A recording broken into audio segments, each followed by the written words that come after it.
किसी शहर के रेलवे स्टेशन पर एक भिखारी रहता था। वो वहां आने जाने वाली रेलगाड़ियों में बैठे यात्रियों से भीख मांगकर अपना पेट भरता था। एक दिन जब भीख मांग रहा था तो सूट बूट पहने एक लंबा सा आदमी उसे दिखा।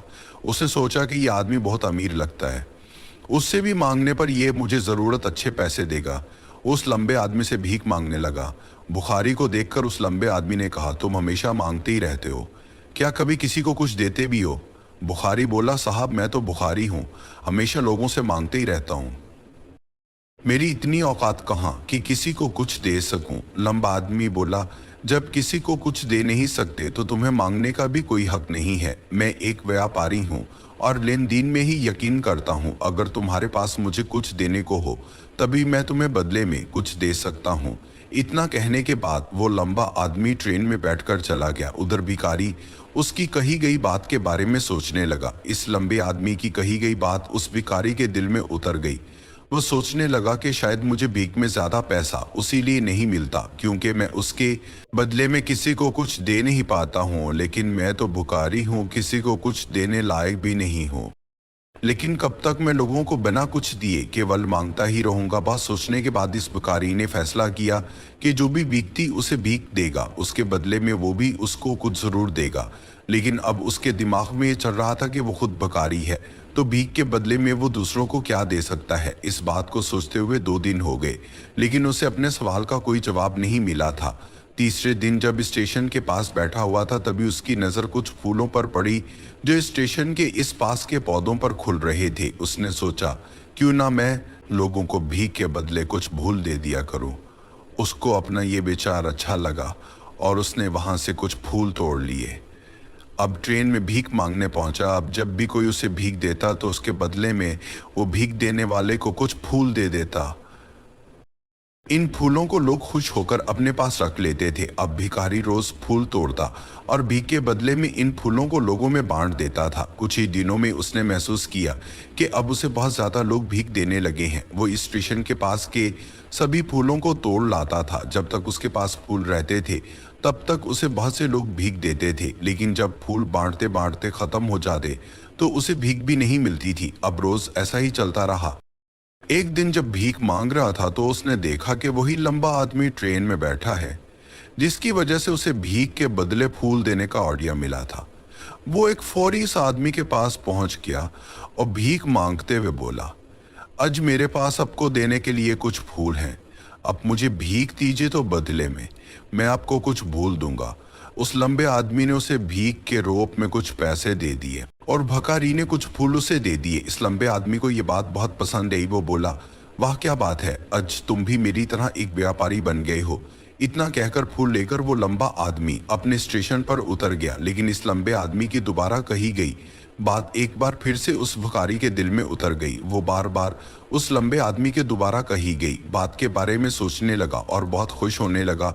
उसकी आंखें अब चमकने लगी। उसे लगने लगा कि अब उसके हाथ सफलता की वो चाबी लग गई है जिसके जरिए अपने जीवन को बदल सकता है। ट्रेन से नीचे इतरा और बहुत तेज आवाज में ऊपर आसमान की तरफ देखकर बोला, मैं भिखारी नहीं हूँ, मैं तो एक व्यापारी हूँ, मैं भी अमीर बन सकता हूँ। लोगों ने उसे देखा तो सोचा कि शायद ये भिखारी पागल हो गया है और अगले दिन से वो भिखारी स्टेशन पर फिर कभी नहीं दिखा। लेकिन 6 महीने बाद उसी स्टेशन पर 2 आदमी सूट बूट पहने हुए सफ़र कर रहे थे। दोनों ने एक दूसरे को देखा तो उनमें से एक ने दूसरे से हाथ मिलाया और कहा कि आपने मुझे पहचाना? दूसरा आदमी बोला, नहीं, क्योंकि मेरे हिसाब से हम लोग पहली बार मिल रहे हैं। पहला आदमी बोला, नहीं, आप याद कीजिए, हम पहली बार नहीं बल्कि तीसरी बार मिल रहे हैं। दूसरा आदमी बोला, मुझे याद नहीं, वैसे हम पहले 2 बार कब मिले थे। अब पहला आदमी मुस्कुराया और बोला, हम पहले भी 2 बार उसी ट्रेन में मिले थे। मैं वही भिखारी हूँ जिसको अपने पहली मुलाकात में बताया कि मुझे जीवन में क्या करना चाहिए और दूसरी मुलाकात में बताया कि मैं असल में कौन हूँ। दूसरा आदमी मुस्कुराया और बोला, ओ याद या तुम वही भिखारी हो जिसे मैंने एक बार भीख देने से मना कर दिया था और दूसरी बार मैंने तुमसे कुछ फूल खरीदे थे, लेकिन आज तुम ये सूट बोर्ड में कहाँ जा रहे हो और आजकल क्या कर रहे हो? तब पहला आदमी बोला, हाँ मैं वही भिखारी हूँ, लेकिन आज मैं फूलों का एक व्यापारी हूँ और इसी व्यापार के काम से ही दूसरे शहर जा रहा हूँ। कुछ देर रुकने के बाद और फिर बोला, आपने मुझे पहली मुलाकात में एक सीख दी थी जिसके अनुसार हमें ही कुछ मिलता है जब हम कुछ देते हैं। लेन देन का ये कानून असल में काम करता है। मैंने ये बहुत अच्छी तरह महसूस किया, लेकिन मैं खुद को हमेशा भिखारी ही समझता रहा। उससे ऊपर उठकर मैंने कभी सोचा ही नहीं। और जब अब से मेरी दूसरी मुलाकात हुई, तब आपने मुझे बताया कि मैं एक व्यापारी बन चुका हूँ। अब मैं समझ चुका था कि मैं असल में एक भिखारी नहीं बल्कि व्यापारी बन चुका हूँ।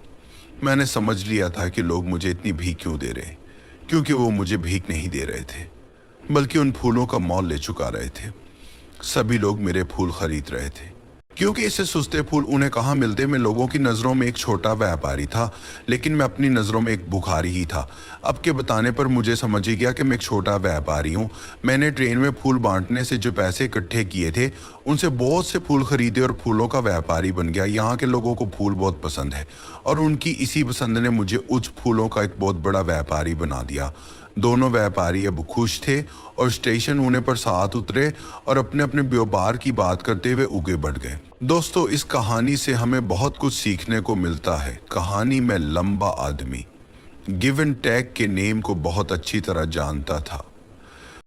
दुनिया के सभी बड़े व्यापारी इसी जीवन के नियम को चुन करके कामयाब हुए हैं। इस फार्मूले को उस लंबे आदमी ने भुखारी को भी बताया।